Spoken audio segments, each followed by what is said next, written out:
biasa, bahkan amal saleh yang biasa itu lebih besar pahalanya dari jihad fi sabilillah. Jadi apa yang dilakukan oleh kita, ibadah-ibadah di tanggal ini, malam ini, sampai tanggal 10, termasuk tadarus ini, termasuk sholat fardu tadi, termasuk zikir, istighfar, doa, semua yang kita lakukan per maghrib tadi, itu itu lebih baik daripada kita berjihad, lebih baik daripada para mujahidin, para saudara-saudara kita yang sedang berjihad di Gaza sana. Subhanallah, kita tidak mengeluarkan harta, tidak mengeluarkan jiwa, kita hanya ibadah seperti ibadah hari-hari sebelumnya. Tetapi dengan kasih sayang Allah, dengan rahmat Allah, amal kita yang hari ini pahalanya lebih besar di sisi Allah Subhanahu wa taala dari orang-orang yang berjihad. Kecuali jika mereka yang jihad mati syahid, baru mereka lebih baik dari kita. Tapi kalau mereka tidak mati syahid, maka amalan jihad mereka itu subhanallah, itu di bawah dari amalan kita yang sederhana ini. Ini adalah karunia Allah. Ini adalah apa namanya? Satu bentuk bukti nyata kasih sayang Allah kepada kita. Karena tidak semua kita ini sanggup berjihad, maka Allah beri kesempatan bagi mereka yang tidak sanggup berjihad, terbatas kemampuannya, juga keadaannya tidak mendukung untuk berjihad, maka mereka dikasih satu amalan, yaitu amalan-amalan saleh yang dilakukan di tanggal 1 sampai 10 Zulhijjah. Maka manfaatkan waktu ini dengan target, boleh dengan target sedekah, boleh dengan target mengaji, boleh dengan target sholat sunnah, boleh dengan target puasa sunnah, apapun yang bisa kita lakukan, kita tambah amal soleh kita di 10 hari yang terakhir ini. Baik kaum muslimin, di 10 hari yang awal, maaf, 10 hari awal Zulhijjah ini. Kaum muslimin rahmati Allah, kemudian kita bersolawat dan menyampaikan salam kepada Nabi kita, Nabi besar Muhammad sallallahu alaihi wasallam. Kaum muslimin yang dirahmati Allah Subhanahu wa taala, hari ini insya Allah kita akan masuk pembukaan surat An-Nasr. Pembukaan surat An-Nasr. Tadi sudah dipandu oleh Ustadz Gatan mengenai surat An-Nasr. Sekarang kita akan tambah maklumat tentang surat An-Nasr. Baik, yang pertama surat An-Nasr ini jumlah ayatnya berapa ini? Ini mudah, pertanyaan yang sangat mudah. Berapa jumlah ayatnya? Yaitu 3 ayat. Baik, 3 ayat saja. Di Quran itu ada tiga surat yang jumlahnya 3 ayat. Apa saja? Kira-kira apa saja? Ada Nasr, tiga. Al-Qasr, Al-Kautsar, Al-Qasr, Al-Asr, Kausar, Nasr. Al-Kausar, An-Nasr, An-Nasr. Ya.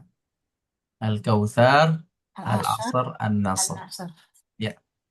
Ini adalah surat-surat yang ayatnya singkat, yaitu hanya 3 ayat.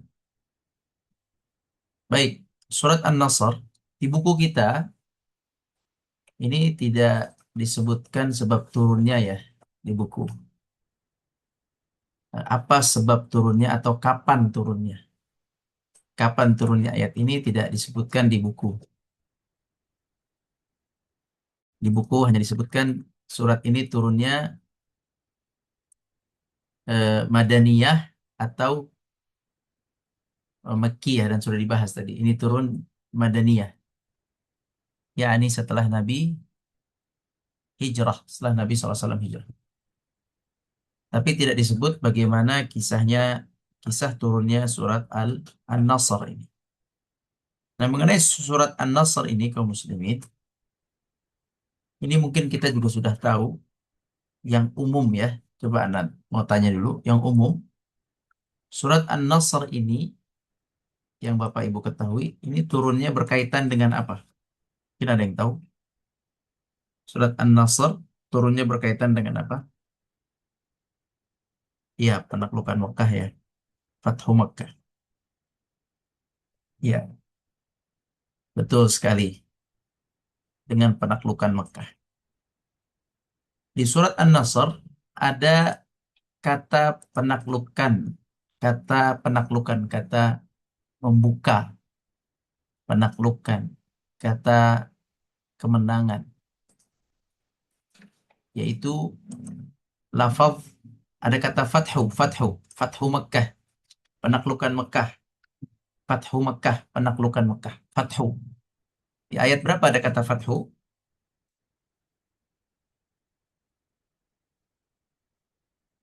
Di ayat 1. Idza jaa nasrullahi wal fath. Fath yaitu penaklukan Mekah. Ya, idza jaa nasrullahi wal fath. Bila datang pertolongan Allah dan kemenangan. Pertolongan Allah dan kemenangan. Baik, jadi ayat ini berkaitan dengan fath. Dalilnya apa? Dalilnya adalah di ayat 1 ini. Idza jaa nasrullahi wal fath. Berkaitan dengan fath. Dengan kemenangan. Atau penaklukan. Penaklukan apa? Penaklukan kota Makkah. Jadi ayat ini berkaitan dengan fath. Fath, ya ingat ya. Fath atau fathu.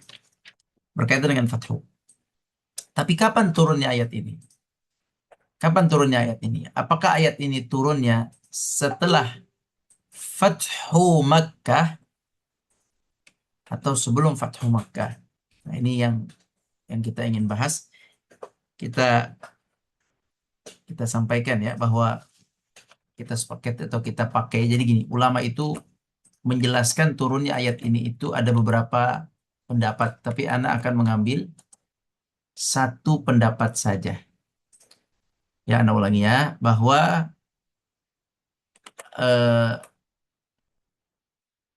ayat ini turun menurut ulama ada dua pandangan.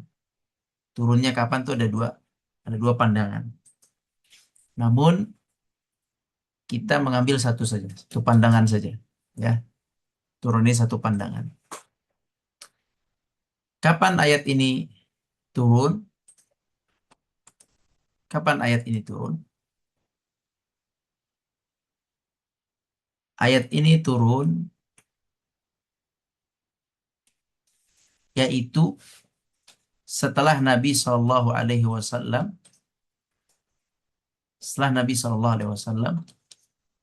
membebaskan kota Mekah. Setelah Nabi Shallallahu Alaihi Wasallam membebaskan kota Mekah.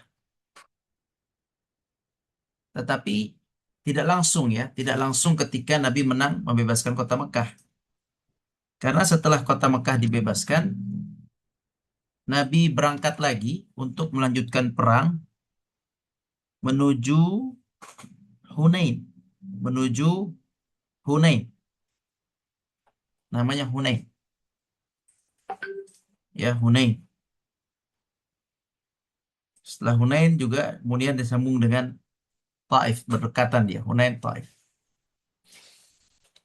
Jadi menurut ulama, dan kita ambil pendapat ini, bahwa ayat ini turunnya setelah Fathu Makkah, penaklukan kota Makkah, kemudian Nabi melanjutkan menuju Hunain, namanya Hunain, ya, menuju Hunain. Kemudian beliau melakukan perang di Hunain dan beliau Sallallahu Alaihi Wasallam menang di Hunain, ya. Kemudian beliau setelah menang itu beliau mendapatkan apa namanya, turun ayat ini. Bahkan sampai Taif, ya ada dua pendapat, ada yang mengatakan Hunain, ada yang mengatakan Taif, tapi kita ambil yang Taif saja, yang sudah sempurna lah, sudah sempurna. Jadi eh, Fatu Mekah, Mekah dibuka, Hunain, Taif itu semua sudah dikuasai. Dari mulai kota Mekah, Taif ini semua sudah dikuasai, maka saat itu turun. Kita ambil pendapat itu. Jadi surat ini turun setelah orang-orang Mekah di dua kota besar, yaitu kota Mekah dan kota Madinah, kota Mekah dan kota Taif, itu semua dikuasai oleh Nabi Shallallahu Alaihi Wasallam. Begitu ya. Dan ulangi singkatnya bahwa ayat ini diturunkan seperti tadi, yaitu setelah Allah Subhanahu Wa Taala memberikan kemenangan kepada Nabi di Mekah, semua orang di Mekah mengikut Nabi SAW dan Mekah dikuasai Nabi. Yang kedua, setelah dan setelah Taif dikuasai Nabi SAW. Dua kota besar ini dari dulu ini saling bersaingan mereka, saling besar-besaran. Tentu Mekah lebih besar karena ada Ka'bah, tapi dua kota yang besar. Nah, dari dua kota besar ini mereka semua masuk Islam, maka turunlah surat Al-Fatih yang berbunyi Idza jaa nasrullahi wal fath wa ra'aitan nasa yadkhuluna fi dinillahi afwaja fasabbih bihamdi rabbika wastaghfirhu innahu kana tawwaba. Turun surat Al-Fatih. Baik, sekarang kita ingin masuk ke dalam nuansa Fathu Makkah. Kita ingin masuk ke dalam suasana dan keadaan Fathu Makkah. Baik, Fathu Makkah itu apa? Fathu Makkah tadi, penaklukan Makkah. Apa maksudnya? Kita mau sepakatin dulu apa yang kita pahami atau makna dari Fathu Makkah. Penaklukan Makkah maksudnya apa? Silakan. Apa maksudnya penaklukan Makkah?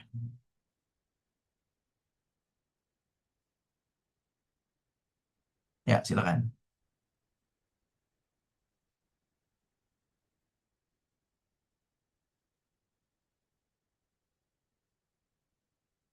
Silakan.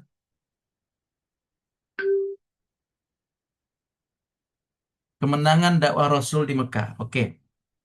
Kemenangan dakwah Rasul di Mekah. Ada lagi?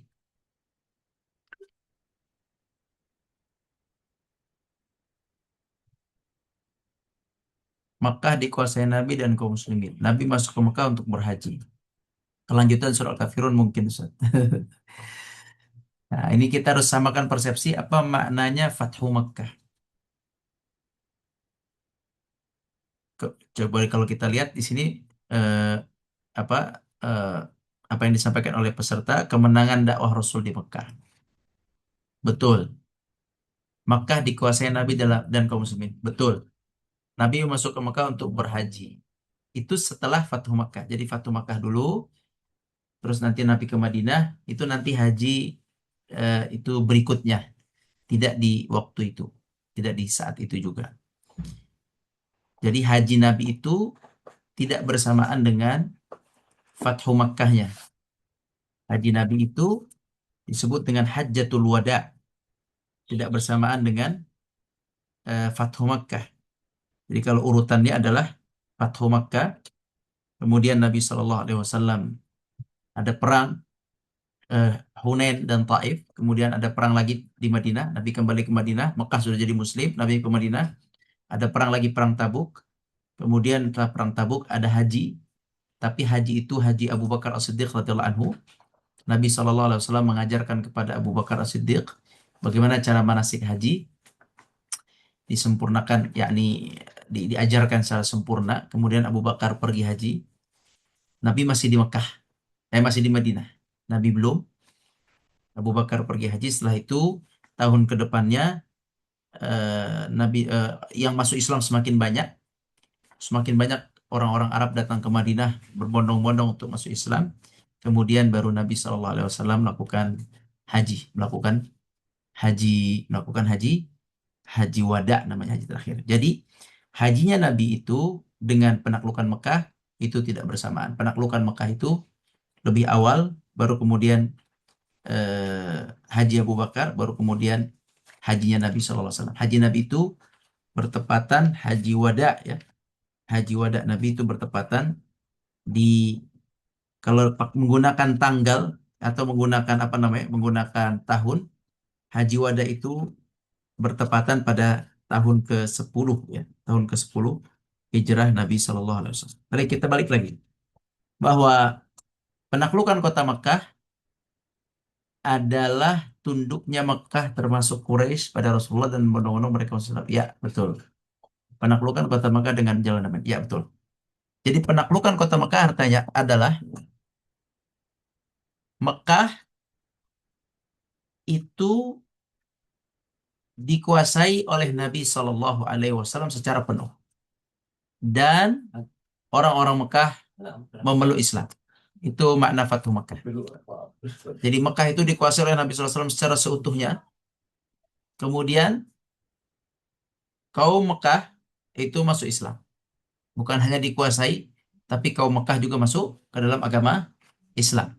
Itu yang disebut dengan Fathu Mekah. Baik, saat Fathu Mekah, apa target Nabi saat Nabi masuk ke kota Mekah? Saat Nabi menguasai Mekah. Apa tujuannya Nabi SAW menguasai Mekah? Mau apa? Silakan. Apa yang Nabi inginkan? Membawa pasukan yang sangat banyak, yang jumlahnya kurang lebih 10.000 pasukan, 10.000 pasukan, mengelilingi Mekah, menguasai Mekah, masuk ke kota Mekah, bawa pasukan yang besar. Untuk apa? Untuk menguasai apa? Menguasai perpolitikannya atau untuk apa sebenarnya? Apa tujuan utamanya dari Nabi SAW menguasai kota Mekah? Ya, betul. Nabi intinya adalah Nabi ingin menghancurkan berhala-berhala dan kesyirikan. Itu tujuannya. Tujuan dari Fathu Mekah adalah Nabi ingin membebaskan Mekah ini dari kesyirikan-kesyirikan. Dari hal-hal yang disembah selain Allah Subhanahu wa taala. Baik, apa yang terkenal? Yang paling terkenal dalam kejadian Fathu Mekah. Apa yang paling terkenal dalam kejadian Fathu Mekah? Ada hal-hal yang kita kenal secara umum saja, nggak usah detail. Hal-hal yang secara umum kita kenal dalam saat kejadian Fathu Mekah. Apa saja? Silakan. Ada yang tahu nggak? Apa yang kita kalau dengar Fathu Mekah ada apa yang biasanya kejadian besar yang kita kenal? Banyak sebenarnya, tapi anak mungkin sini tidak banyak yang kita ambil, dua saja mungkin. Apa saja kira-kira yang penting sekali yang ingin kita sampaikan, yang berkaitan dengan ayat ini langsung, yang berkaitan dengan ayat 2. Apa? Fathu Makkah, Fathu Makkah. Nah, itu satu. Itu satu kejadian penting dalam Fathu Makkah, Nabi menghancurkan berhala. Itu satu. Haji itu nanti 2 tahun setelahnya. Haji 2 tahun setelahnya. Jadi kejadian yang penting di Fathu Makkah adalah pertama hancurnya berhala, dihancurkannya berhala-berhala di Mekah. Yang kedua, kejadian pentingnya juga adalah ada di ayat ini. Orang kafir masuk Islam. Nah, ini dua hal penting dalam Fathu Makkah. Ya, dua hal penting dalam Fathu Makkah. Kalau mau kita tambah yang ketiga, ya, itu adalah kaum muslimin salat di depan Ka'bah seluruhnya. Itu kalau mau kita tambah tiga. Oke, sebutkan tiga berarti. Tiga kejadian yang terjadi saat Fathu Makkah. Satu adalah kaum muslimin masuk Islam. Maaf, orang-orang kafir di Mekah seluruhnya masuk Islam. Bisa dikatakan seluruhnya. Hanya sedikit hitungan-hitungan jari yang kabur. Ya, kebanyakan satu kampung masuk Islam. Yang kedua, berhala-berhala dihancurkan oleh Nabi SAW. Semuanya. Yang ada di dalam Ka'bah dan di luar Ka'bah. Habis semuanya. Yang ketiga, boleh kita tambah satu, kaum muslimin sekarang sholat di depan Ka'bah. Kaum muslimin semuanya sholat di depan Ka'bah. Dulu kaum muslimin tidak bisa sholat di depan Ka'bah. Sekarang kaum muslimin bisa sholat di depan Ka'bah. Ya, dijadikan Ka'bah sebagai tempat ibadah kaum muslimin. Nah, tapi yang ingin kita sampaikan di sini adalah di sini inti dari kejadian itu adalah dihancurkannya berhala, kesyirikan musnah, dan masuk Islamnya kaum muslimin, masuk Islamnya manusia secara berbondong-bondong. Itu poin sangat penting sekali. Nah, setelah itu kaum muslimin rahmati Allah. Jadi kita punya dua kata kunci. Ketika kita membaca surat An-Nasr, ketika kita membaca surat An-Nasr, ada dua kunci yang kita pegang, yaitu kita merasakan Nabi Shallallahu Alaihi Wasallam, kita merasakan Nabi Shallallahu Alaihi Wasallam dakwahnya berhasil. Ya, kita merasakan Nabi Shallallahu Alaihi Wasallam yang tadinya memusuhi Nabi sekarang mengikuti Nabi Shallallahu Alaihi Wasallam. Kita merasakan yang dulunya patung-patung itu dihormati dan dimuliakan, kita merasakan Ja'a Nasrullah, patung-patung itu semua dimusnahkan. Baru kemarin kita berbicara patung Lata, Uzza, Manat, patung-patung Quraisy yang mereka menawarkan Nabi untuk menyembahnya, ya, untuk menyembahnya. Di kafirun seperti itu. Tapi di surat An-Nasr terbukti bahwa patung-patung itu dihancurkan oleh Nabi Shallallahu Alaihi Wasallam. Ya, itulah yang kebayang kalau kita surat An-Nasr, kemenangan itu. Al-Fatah, idza jaa nasrullah wal Fatah, kemenangan itu. Kebayang bagi kita bagaimana Nabi Shallallahu Alaihi Wasallam berhasil mengislamkan semua penduduk Makkah. Kebayang bagi kita bagaimana Nabi berhasil bukan Makkah saja, Taif, penduduk Taif kemudian diislamkan oleh Nabi. Kebayang oleh kita bagaimana para patung-patung itu yang tadinya ditawarkan untuk disembah sekarang dihancurkan oleh Nabi SAW secara total, tidak satu pun utuh, semua dihabiskan oleh Nabi SAW. Dan kegiatan dan hal-hal lain yang mendukung ketika itu. Seperti azannya Bilal naik ke atas Ka'bah dan beliau azan, Allahu Akbar, Allahu Akbar. Sebelumnya sebelumnya Ka'bah itu adalah disebutnya tinggi nama Lata Uzza di sana di Ka'bah itu. Lata Uzza, mulia Lata, mulia Uzza, itu sebelumnya begitu. Tapi pada saat Nabi melakukan Fathu Makkah, saat itu yang berkumandang adalah suara Allah yang agung, adalah nama Allah yang agung. Allahu Akbar, Allahu Akbar, Allahu Akbar, Allahu Akbar, la ilaha illallah, la ilaha illallah, asyhadu an la ilaha illallah, asyhadu an la ilaha illallah. Hayya 'alas salah, hayya 'alas salah, hayya 'alal falah, hayya 'alal falah. Allahu Akbar, la ilaha illallah. Jadi yang agung satu adalah nama Allah Azza wa Jalla, yaitu Allah Subhanahu wa Ta'ala. Kaum muslimin semua bisa salat di Ka'bah. Yang sebelumnya sulit untuk salat di Ka'bah, saat itu mereka bisa salat di Ka'bah. Nah, ini kejadian-kejadian penting yang terjadi ketika Fathu Makkah. Dan kejadian yang mengikutinya setelah itu. Fathu Makkah, kemudian Taif, penaklukan Makkah dan Taif.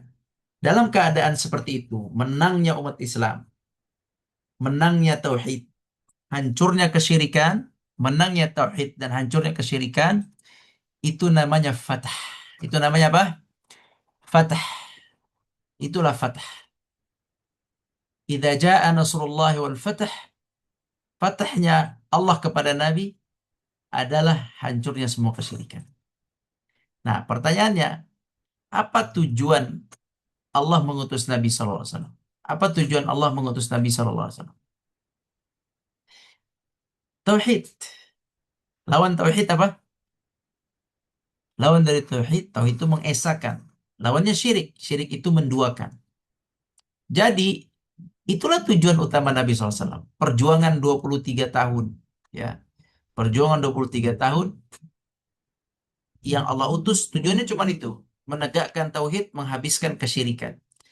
Belum 23 tahun, ya, baru sekitar 20 tahun, kota Mekah sudah ditaklukkan oleh Nabi SAW. Sekitar 20 tahun, 21 tahun. Kota Mekah sudah ditaklukkan, kesyirikan sudah selesai. Ya, terutama di kota Mekah, kesyirikan di kota Mekah khususnya. Itu pokoknya. Ya, jadi Nabi SAW eh, apa namanya, fatah, disebut fatah. Idza jaa nasrul fatah, beliau disebut menang ialah ketika kesyirikan sudah tidak ada. Paham? Jadi dakwah Islam itu menangnya itu bukan sekedar banyaknya masuk Islam. Itu iya, betul masuk Islam. Yadkhuluna fi dinillahi afwaja, betul. Tapi bukan itu saja ciri kemenangan Islam dan kaum muslimin. Ciri kemenangan Islam jika melihat sebab turun ayat ini atau hal keadaan yang terkait dengan ayat ini disebut fatah, disebut kemenangan, yaitu apabila manusia ya bertauhid kepada Allah Subhanahu wa taala. Banyak manusia yang bertauhid dan syirik itu dibuang. Tapi kalau banyak umat Islam tapi masih ada syirik, ini ini belum belum belum sempurna keiman, belum sempurna kemenangannya. Ya, Allah sebut fatah itu setelah berhala-berhala dihabiskan.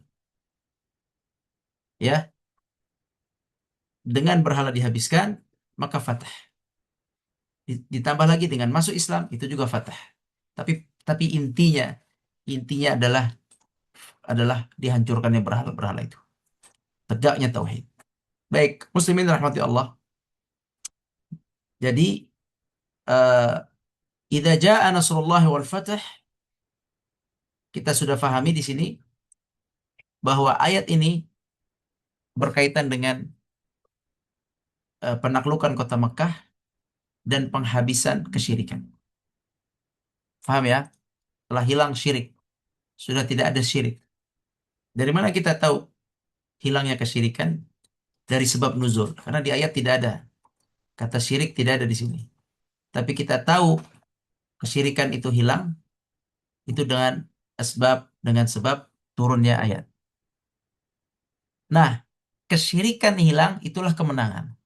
Itulah kemenangan. Berarti kita ini harus sama-sama me- me- me- me- berupaya kepada kemenangan itu. Kemenangan apa? Bukan kemenangan jumlah masuk Islamnya saja, tapi kemenangan hilangnya kesyirikan dari hati manusia, hilangnya kesyirikan dari mereka yang tidak beriman dan dari yang beriman. Hilang kesyirikan. Ini penting sekali. Kemudian sekarang eh, kita masuk kepada pembagian ayat ini ya, pembagian ayat. Surat ini ayatnya menjadi tiga. Ayat yang pertama, temanya tentang apa kira-kira? Idza jaa nasrullahi wal fath. Tema ayat pertama, arti ayat pertama ini artinya apabila datang pertolongan Allah dan kemenangan. Apabila datang pertolongan Allah dan kemenangan. Tentang apa temanya ini? Ini kurang lebih tentang pertolongan Allah dan kemenangan Allah. Ya, bahwa pertolongan dan kemenangan dari Allah. Pertolongan dan kemenangan dari Allah. Ini tema pertama. Tema yang kedua, wara'aitan nasa yadkhuluna fi dinillahi afwaja. Dan kamu melihat bahwa manusia itu masuk ke dalam agama Allah berbondong-bondong. Kamu melihat manusia masuk ke dalam agama Allah berbondong-bondong. Masuk mereka berbondong-bondong dari syirik menjadi tauhid. Ya, ini perlu sekali kalimat karena kita selalu memahaminya masuk ke dalam Islam. Ya, apa maksud? Apa maksud masuk dalam Islam? Pindah dari, nah mereka ikut kenabian Nabi Muhammad. Ya, oke. Terus berarti artinya kalau ikut Nabi pindah dari apa?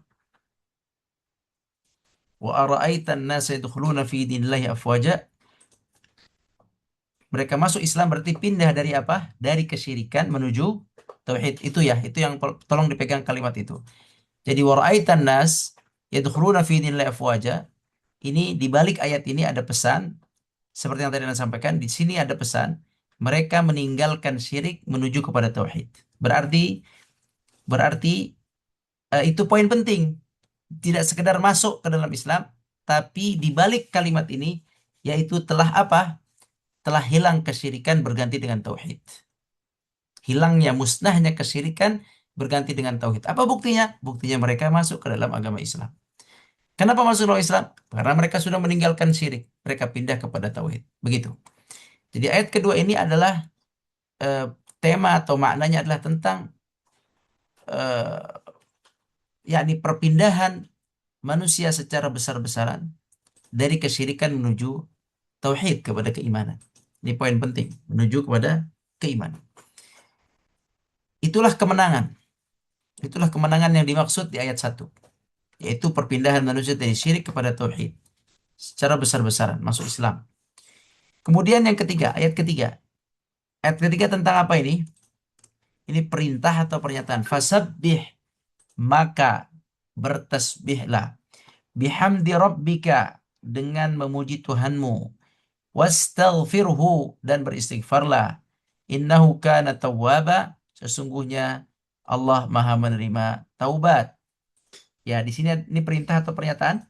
Ini perintah. Perintah dari Allah Subhanahu wa taala. Perintah untuk bertasbih, bertahmid, beristighfar, dan bertaubat. Ya, bertasbih, bertahmid, beristighfar, dan bertaubat. Ya, beristighfar dan bertaubat. Perintah dari Allah Subhanahu wa taala. Berarti ayat yang keempat adalah perintah. Perintah di sini, perintah bertasbih dan bertahmid. Bagaimana kalimat tasbih? Tasbih itu fasabbih. Kalau ayat mengatakan fasabbih, fasabbih kita bilang apa? Kalau kita dengar imam mengatakan fasabbih, kita ucapin apa? Subhanallah. Kita ucapkan subhanallah. Bihamdi rabbik. Kalau ada kalimat bihamdi rabbik, fasabbih bihamdi rabbik.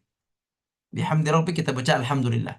Kalau imam mengatakan wastaghfir, wastaghfir, fasabbih subhanallah bihamdi rabbik alhamdulillah wastaghfir. Kita baca apa? Astaghfirullah. Ya, berarti ada berapa perintahnya di sini? Yang langsung, perintah langsung.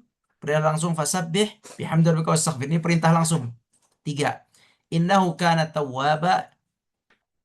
Ini pernyataan. Ini bukan perintah, pernyataan, tetapi pernyataan ini mengandung juga di baliknya, mengandung perintah untuk bertaubat. Mengandung perintah untuk bertaubat.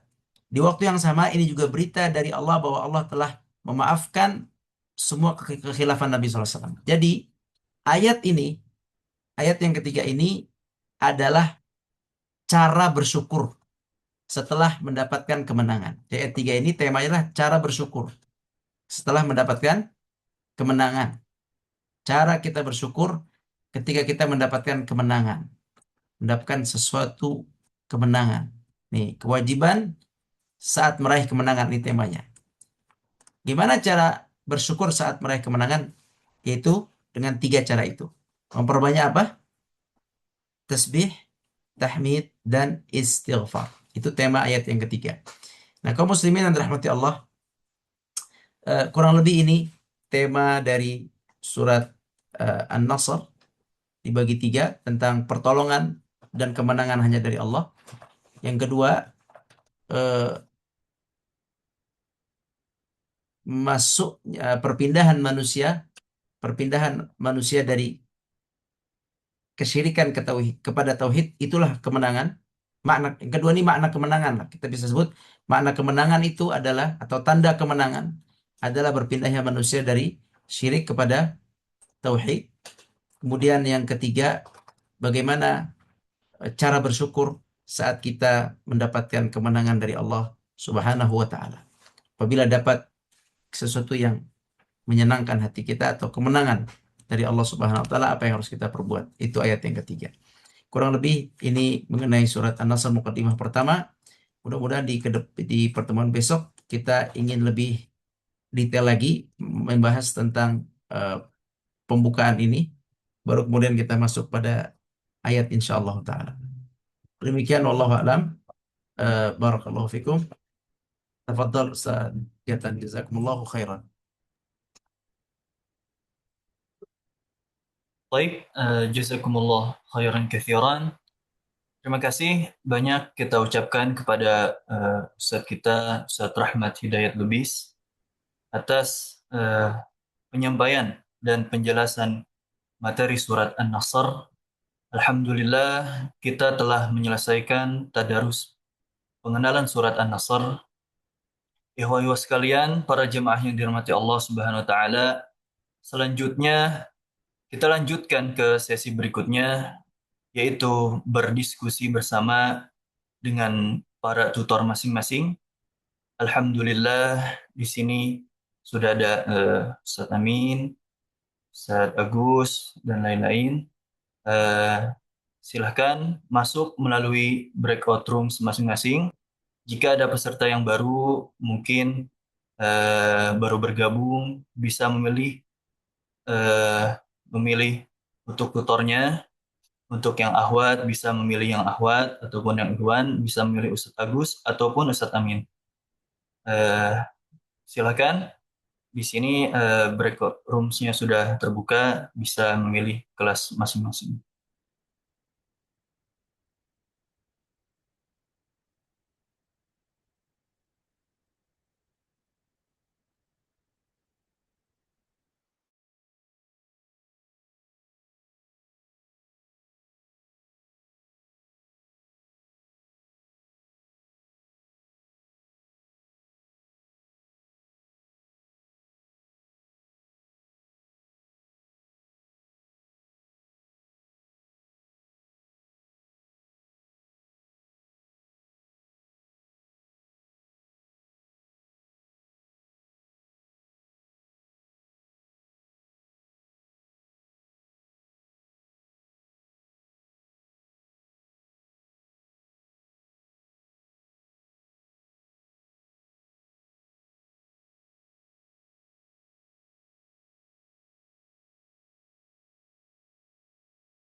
Silakan bagi yang belum bergabung untuk bergabung ke para tutornya masing-masing.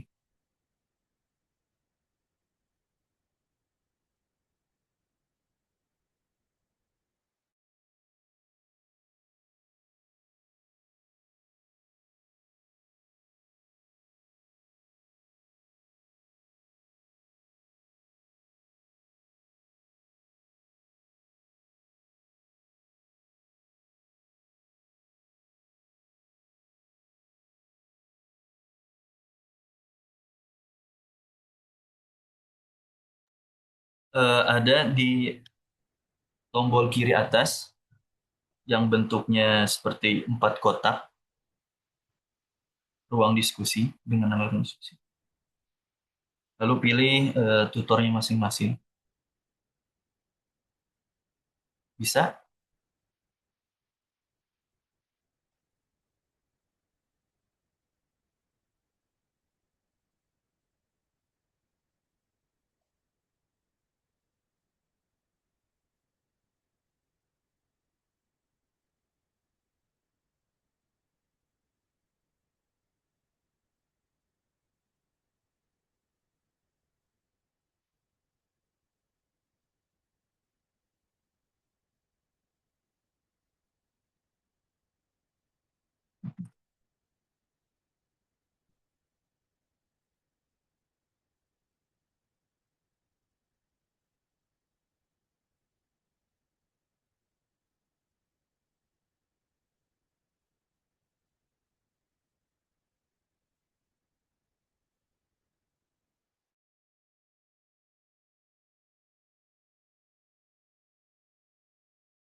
Saya ulangi, silakan bagi yang belum bergabung, bisa bergabung melalui tombol yang ada di kiri atas, yang bentuknya kotak, 4 kotak. Silakan. Ada tulisan di sana ruang diskusi. Lalu pilih tutornya masing-masing.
Baik, Alhamdulillah, Rabbil Alamin, jemaah sekalian kaum muslimin yang dirahmati Allah Subhanahu wa Ta'ala.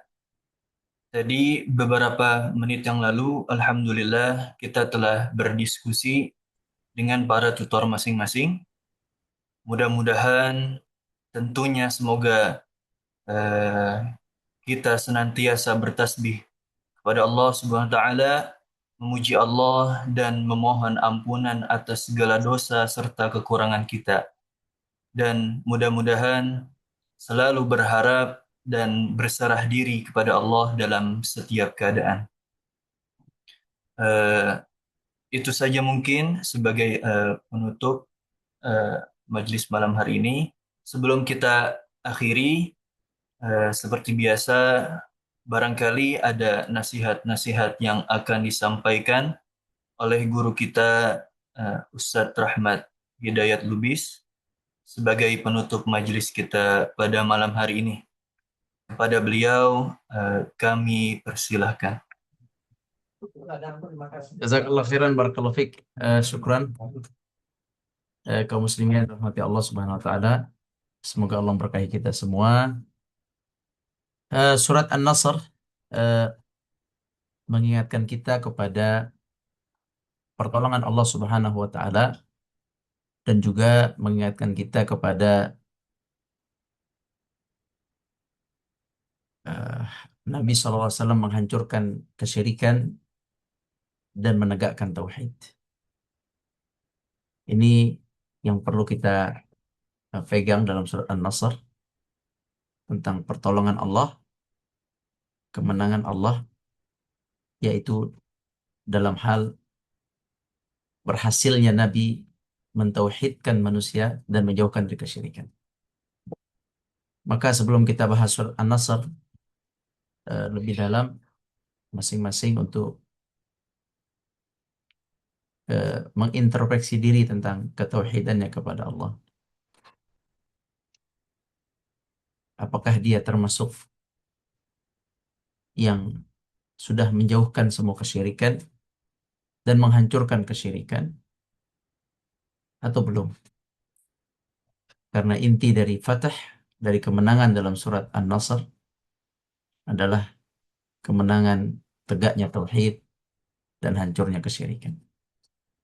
Semoga Allah Subhanahu wa taala menguatkan kita untuk bertauhid, benar-benar hanya mengesahkan Allah, mengagungkan Allah, membesarkan Allah, dan jauh dari kesyirikan, membesarkan selain Allah Subhanahu wa taala.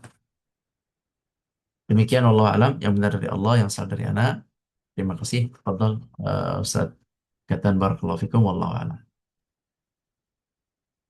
Baik, para jemaah sekalian kaum muslimin yang dirahmati Allah Subhanahu wa Ta'ala.